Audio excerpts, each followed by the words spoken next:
सभी को हरिओम। आरंभ करते हैं पाठ संख्या 49। आज हम बुध देव जी पर चर्चा प्रारंभ करने जा रहे हैं और हमारे बुध देव कुंडली के 12 भावों में किस तरह का फल देंगे इसे समझने का प्रयास करेंगे। हमारे बुध देव जी की एक बहुत अच्छी विशेषता है जो आप सब जानते भी हैं, फिर भी आज बुध देव जी पर चर्चा हो रही है तो आपको थोड़ी थोड़ी जानकारी फिर से बता देना चाहता हूँ। हमारे बुध देव जिस भी ग्रह के साथ बैठते हैं उस तरह का प्रभाव ले लेते हैं।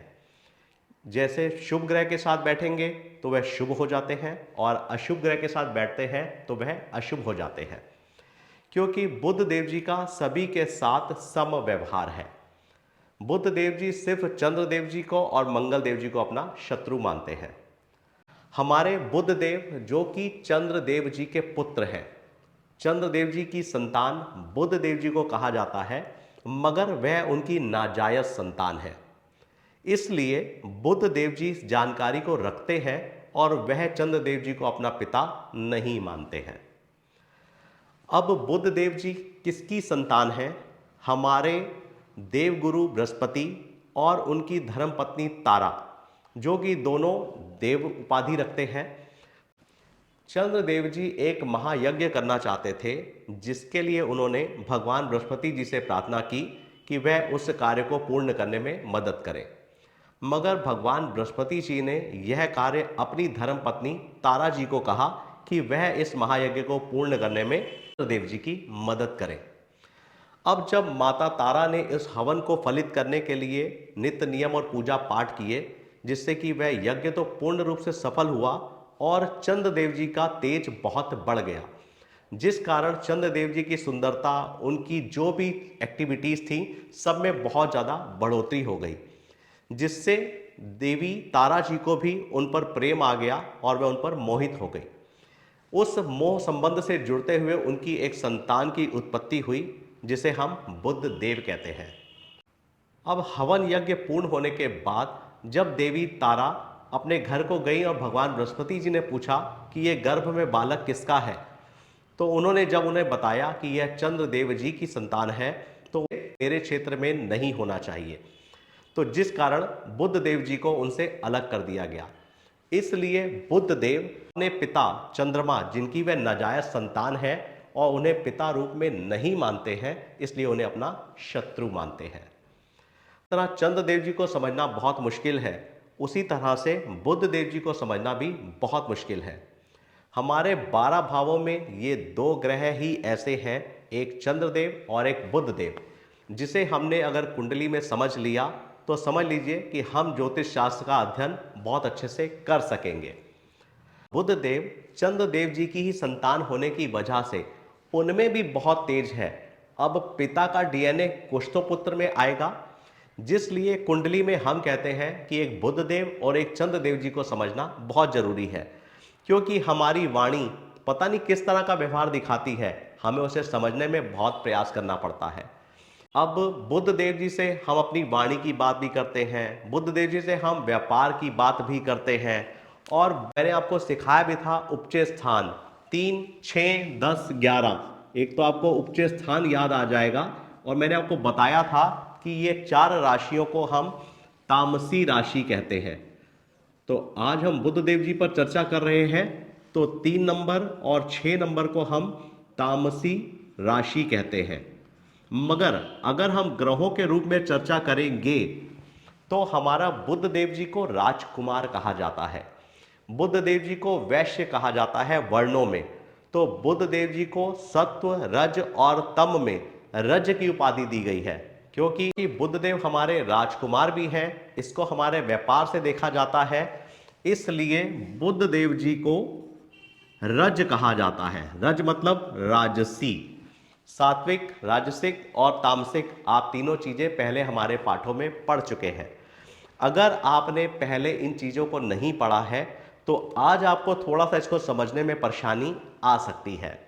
तो मैंने पिछले पाठ में पाठ संख्या 11 और एक पाठ संख्या 20, इन दोनों पाठों को अगर आप पढ़ लेंगे, देख लेंगे, तो आपको इस चीज को समझने में आसानी होगी। वहां पर मैंने सत्व, रज और तम भी बताया है, और ग्रहों के रूप में शुभ और अशुभ ग्रहों का कैसा प्रभाव, कैसी मैत्रिक संबंध है, इन चीजों को भी प्रकाश दिया है। आप ये अच्छे से समझ सकोगे कि बुध देव सभी ग्रहों के साथ इनका व्यवहार सम क्यों है और चंद्रदेव और मंगल देव जी के साथ इनकी शत्रुता क्यों है। तो प्लीज अगर आपने मेरे पिछले पाठ नहीं देखे हैं तो पाठ संख्या 11 और पाठ संख्या 20 को एक बार जरूर देख लें, कि ताकि जब मैं 50 नंबर का पाठ बनाऊंगा तो आपको इसको समझने में बहुत सरलता हो जाएगी। अब अगर हमारे बुध देव, जिन्हें हम वैश्य वर्ण कहते हैं, वैश्य वर्ण जो होता है वह व्यापार के लिए बना होता है। अब हमारे बुध देव जी के जो कारतत्व है वह हमारी बुद्धि है, वह हमारी वाणी है, वह हमारा व्यापार है। बुध हमारी त्वचा है। बुध देव जो हमें रोग देने में मिश्रित रोग देते हैं, क्योंकि आप देखते हैं बुध देव 3 और 6 नंबर 2 राशियों के स्वामी होते हैं और इनसे हमें मिश्रित रोग मिलते हैं। अगर कभी आपकी बुध देव जी की दशा चल रही होगी और आपको देखेंगे तो खांसी भी होगी, आपको जुकाम भी हो सकता है, आपको बुखार भी हो सकता है, और भी कहिए 1-2 परेशानियां आपकी साथ साथ चल रही हो। तो जब भी कभी हम मेडिकल एस्ट्रोलॉजी पर जाएंगे और बुध देव की दशा होगी तो हमें बीमारी समझने में थोड़ी सी परेशानी आती है कि इस जातक को किस तरह का रोग हो सकता है। इनको मल्टीपल डिसीज होने के चांसेस ज्यादा रहते हैं। तो इसलिए बुध देव को हम जब भी देखेंगे हम समझ जाएंगे कि ये हमें मिश्रित तरह के रोग दे सकते हैं। ये वैश्य वर्ण है और इन्हें ग्रहों में राजसी ग्रह कहा गया है, क्योंकि यह एक राजकुमार है। ये भगवान चंद्रदेव और बृहस्पति जी की धर्मपत्नी तारा के पुत्र है। अब अगर बुध देव लग्न में विराजमान होते हैं तो सबसे पहली बात हम यही कह सकते हैं कि ऐसा जातक बहुत बुद्धिमान होगा। लोगों का रंग थोड़ा सा ब्रिटिश कलर, जिस तरह का हम लोग बोलते हैं ब्रिटिश कलर है इस पर्सन का, ऐसा रंग देखने को मिलता है अगर किसी शुभ ग्रह या अशुभ ग्रह के प्रभाव ना हो तो।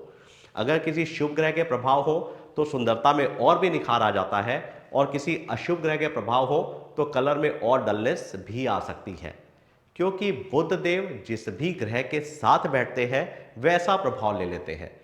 अगर ये शुभ ग्रह के साथ बैठेंगे तो शुभ प्रभाव ले लेंगे, और अशुभ ग्रह के साथ बैठेंगे तो अशुभ प्रभाव ले लेंगे।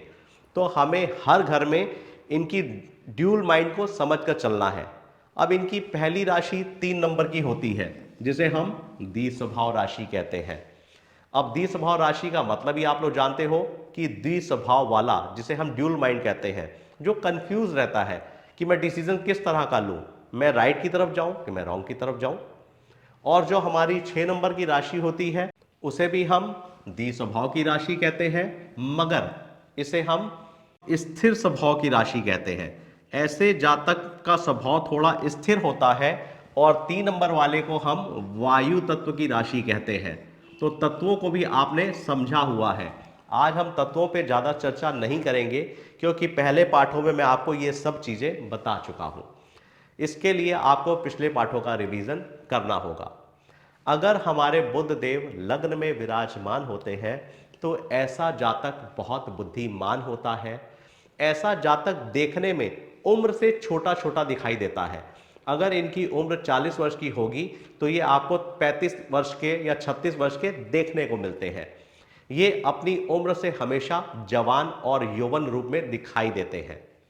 ये बुध देव जी की विशेषता है। तो जैसे ही आप किसी के लग्न में बुध देव देखें तो आप कह सकते हो कि आप देखने में बड़े उम्र से छोटे छोटे लगते हो, और आपको देखकर आपकी उम्र का अंदाजा नहीं लग पाता है। अगर हमारे बुध देव शुभ हैं, अच्छे ग्रहों की दृष्टि पड़ रही है, तो ऐसा व्यक्ति बहुत हंसमुख स्वभाव का होता है, मिलनसार होता है, और बुद्धिमान तो ये होते ही होते हैं।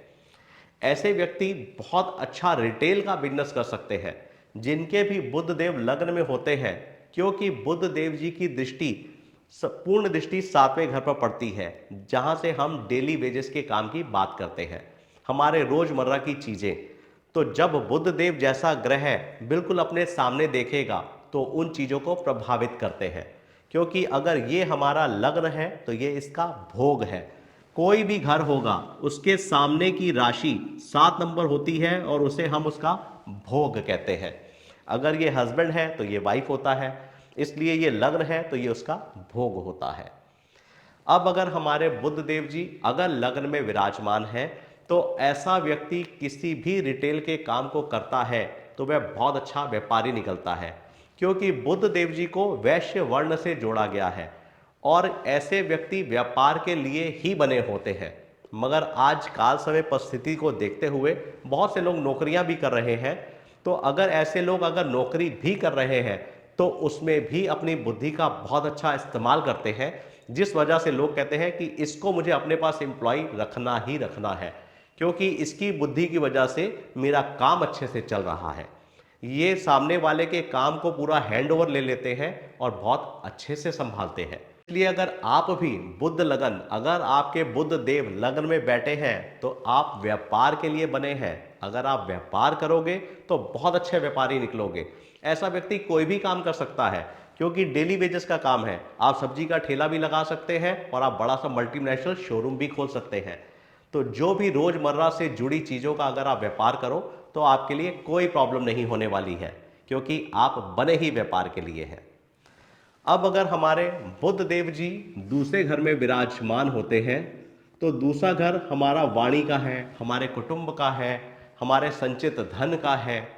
अब बुध देव जैसा प्लैनेट अगर दूसरे घर में होगा तो आप खुद समझ सकते हो कि आपकी वाणी कितनी अच्छी होगी। अगर शुभ ग्रहों का प्रभाव है तो आप बहुत मीठा बोलने वाले होंगे, आप बहुत समझदार व्यक्तित्व के होंगे, आप पूरे घर को या अपने संचित धन को या अपने कुटुंब को बहुत अच्छे से हैंडल कर पाते होंगे। घर के प्राणी लोग आपसे सलाह मशवरा लेकर ही काम को करना चाहते होंगे। तो इस तरह के सारे प्रभाव दूसरे घर से देखने को मिलते हैं। अब मैं जितनी बातें भी आपको बुध देव जी की अच्छाई की बताता जा रहा हूं, अगर बुध देव हमारे अशुभ ग्रह के साथ बैठ जाते हैं या अशुभ ग्रहों की दृष्टि पड़ जाती है तो आप स्वयं इसका उल्टा कर लीजिएगा, क्योंकि अगर मैं पॉजिटिव नेगेटिव दोनों साथ साथ बताता जाऊंगा तो वीडियो बहुत लंबा हो जाएगा। और वैसे भी जब मैं पढ़ाना शुरू करता हूं मुझे पता ही नहीं चलता कि कब 15-20 मिनट पूरे हो जाते हैं। अब अगर हमारे बुध देव जी दूसरे घर में विराजमान होते हैं तो ऐसा व्यक्ति कुटुंब से संबंधित कार्य बहुत अच्छे करता है। ऐसा व्यक्ति फैमिली बिजनेस को बहुत अच्छे से संभालता है।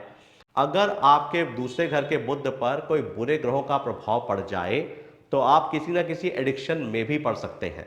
तो इस चीज से आपको संभलने की भी जरूरत है। अगर हमारे बुध देव तीसरे घर में विराजमान होते हैं तो तीसरे घर की राशि तो वैसे बुध देव जी की स्वयं होती है, मगर हम राशियों से लेकर बात नहीं कर रहे हैं। अगर हमारे बुध देव तीसरे घर में विराजमान होते हैं तो काल पुरुष की पत्रिका के अनुसार एक 3 नंबर की राशि और दूसरा 6 नंबर घर की राशि हमारे बुध देव जी की होती है। तो यह घर हमारे पराक्रम का होता है, वीरता का होता है, बहादुरी का होता है, क्रिएटिविटी का होता है। का बुध तीसरे घर में विराजमान है तो ऐसे व्यक्ति को कोई ना कोई क्रिएटिविटी में इंटरेस्ट जरूर होता है, और अगर वह कोई क्रिएटिविटी के संबंधित कार्य करते हैं तो वह उसमें सफलता भी पाते हैं। आप संगीत से रिलेटेड काम कर सकते हैं, आप डांसिंग कर सकते हैं, आप बहुत अच्छे लेखक बन सकते हैं। आप बहुत सारे लोगों को देखते होंगे शायरी करने का बहुत शौक होता है, कई लोगों को लिखने का बहुत शौक होता है। और अगर आपका बुध बलवान है तो ऐसे लोगों की हैंड राइटिंग बहुत सुंदर होती है। आप देखेंगे उनको आर्ट करने का बहुत शौक होगा, तो कई लोग आर्ट के क्षेत्र में भी आगे बढ़ते हैं। तो मैंने बड़ी छोटी सी लाइन में इसको खत्म कर रहा हूं, किसी भी तरह की क्रिएटिविटी अगर आपका बुध शुभ है तो आप बहुत अच्छी क्रिएटिविटी में जा सकते हैं और बहुत अच्छी सफलता पा सकते हैं।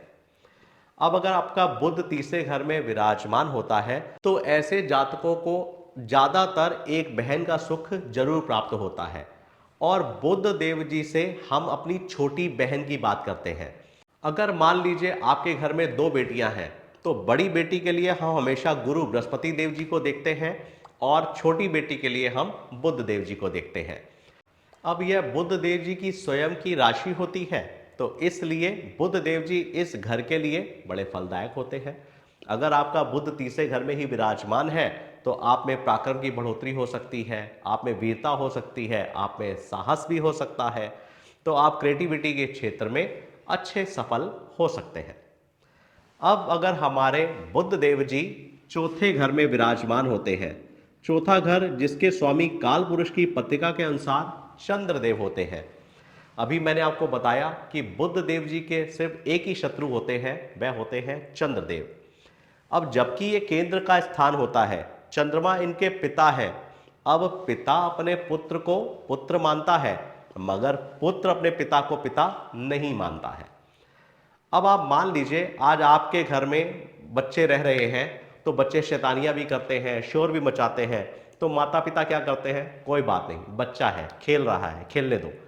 मगर वो आपकी चीज़ों के साथ छेड़छाड़ कर रहा होता है, कहीं ना कहीं आपको इरिटेशन भी हो रही होती है, मगर आपकी अपनी संतान होने की वजह से आप उसे कुछ कहते नहीं हैं।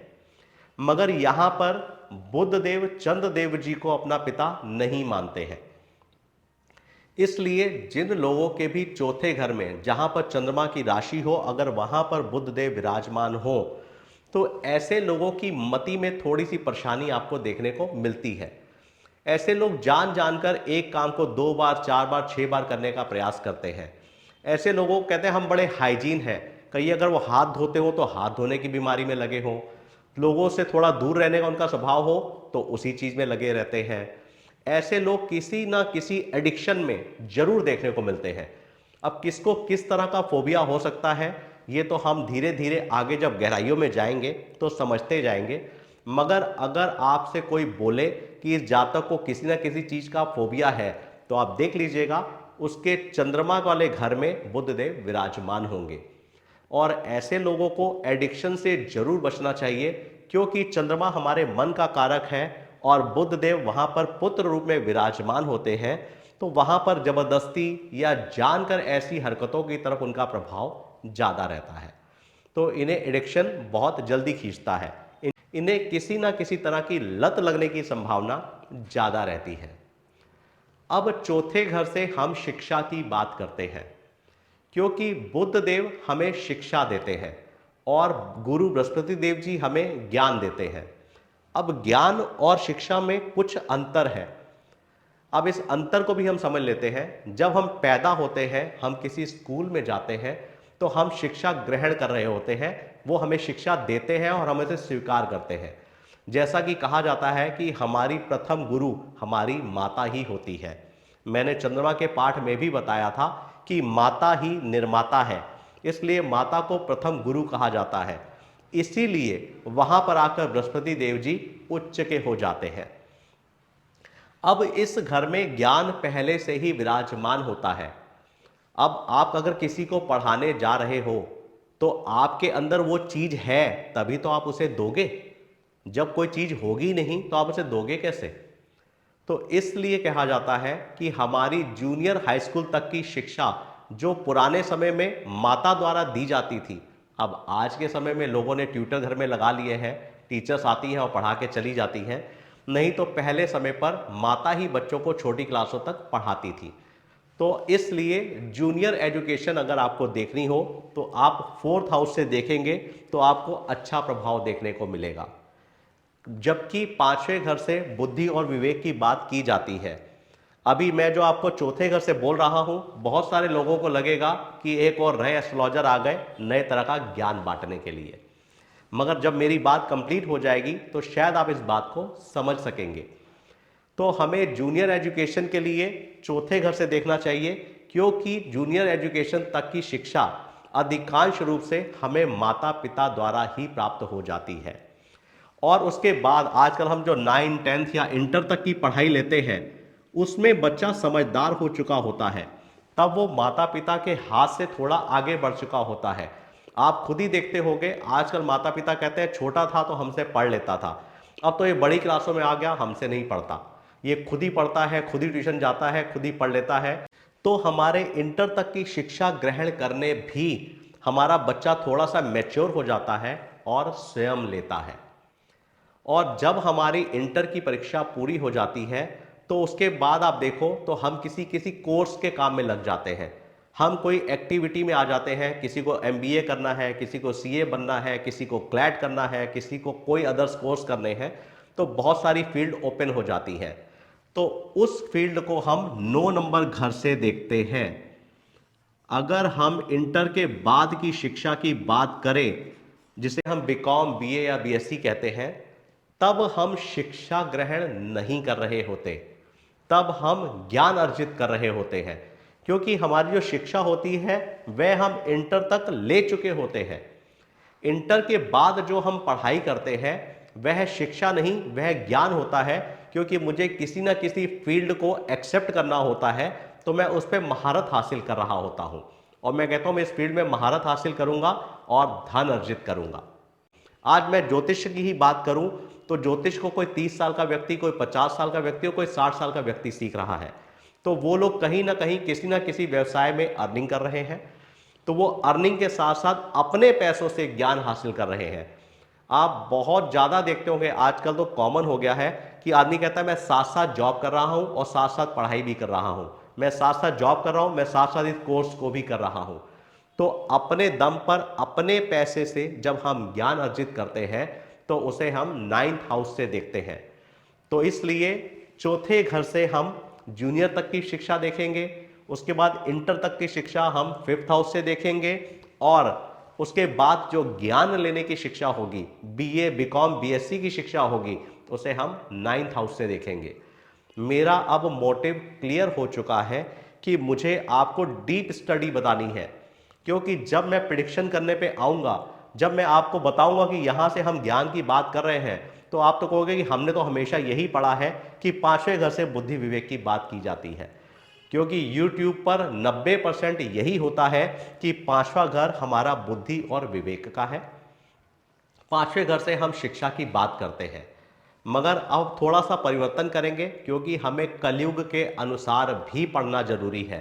काल, समय, परिस्थिति, ये हमारे प्राचीन ऋषि कहकर गए थे कि आपको एस्ट्रोलॉजी करते समय काल, समय, परिस्थिति पर बहुत ध्यान देना है। तो आज की हमारी कलयुग की काल, समय, परिस्थिति क्या है, ये आप और हम जानते हैं। तो मैं धीरे धीरे आपकी सामर्थ्य को बढ़ा रहा हूं। जब आपकी सामर्थ्य बढ़ती जाएगी, मैं आपको और डीप से डीप, डीप से डीप बताता चला जाऊंगा। अब अगर हमारे बुध देव जी 5वें घर में विराजमान होंगे, तो यहां से हम बुद्धि विवेक की बात तो करते ही करते हैं। अब यहां पे जब बुध देव विराजमान होंगे, तो जो बुद्धि का घर पहले से ही है, अगर वहां पर बुध देव विराजमान हो जाएंगे, तो हम कितनी अच्छी बुद्धि का उपयोग कर सकेंगे, ये आप अच्छी तरह से समझ सकते हैं। अब बुध देव जी की दृष्टि सीधा लाभ भाव पे जाती है। अब ऐसा पर्सन बुद्धि से धन कमाने की कोशिश क्यों नहीं करेगा?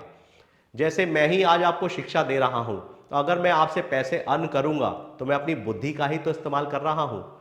तो ऐसे बहुत सारे व्यापार हैं जो कि सिर्फ बुद्धि का इस्तेमाल करके काम किए जाते हैं और बहुत सारा धन अर्जित किया जाता है, जिसमें सबसे बड़ा क्षेत्र हमारी शिक्षा का है। तो किसी के भी अगर 5वें घर में आपको बुध देव बैठे दिख जाते हैं, तो ऐसा व्यक्ति अपनी बुद्धि का बहुत अच्छा इस्तेमाल करता है, वह शिक्षा के क्षेत्र में बहुत आगे जा सकता है। अगर वह कोई बिजनेस भी कर रहा है, तो उसका पूरा मोटिव, उसका कंसंट्रेट सिर्फ लाभ कमाने में ही होगा। तो आज के कलयुग में हर आदमी लाभ कमाना चाहता है, हर आदमी बुद्धि का इस्तेमाल करता है, और सब अपने अपने तरीके से व्यापार कर रहे हैं। तो 5वें घर का बुध हमारे लिए बहुत योगकारी और फलदायक होता है। अब अगर हमारे बुध देव 6 नंबर घर में विराजमान होंगे, जिसे हम सेवा का घर कहते हैं, यहां से हम सेवा के भाव, संघर्ष की बात करते हैं। छठे घर से संघर्ष का मतलब रोजमर्रा का संघर्ष, डेली वेजेस हमारी ये कमाई के हैं, तो हमारे डेली वेजेस के संघर्ष 6 नंबर है। अब किसी भी तरह का आपको संघर्ष करना है, कोई भी आपको काम करना है, तो क्या आप अपनी बुद्धि का इस्तेमाल नहीं करते? हर आदमी संघर्ष के लिए बुद्धि का ही इस्तेमाल करता है। मगर अगर आप बुध देव 6 नंबर घर में बैठे हो और आप अपनी बुद्धि को सेवा के कार्य में लगाएं, अब सेवा करने से पेट तो नहीं भरेगा, मगर आज हम ओला चल रही है, उबर चल रही है, जोमेटो चल रहा है, स्विगी चल रहा है, ऑनलाइन सर्विसेज आपको मिल रही हैं। आज हम 90% व्यापार या 80% व्यापार ऑनलाइन कर रहे हैं, हर चीज़ हमारे घर पे अवेलेबल हो जाती है, तो हम एक सर्विस प्रोवाइड ही तो कर रहे हैं। तो छठा घर हमारा सर्विस प्रोवाइडर का है, और अगर बुध जैसा ग्रह 6 नंबर घर में विराजमान होगा, तो आप कितनी अच्छी सर्विस प्रोवाइड कर सकते हैं, ये आप समझ सकते हैं।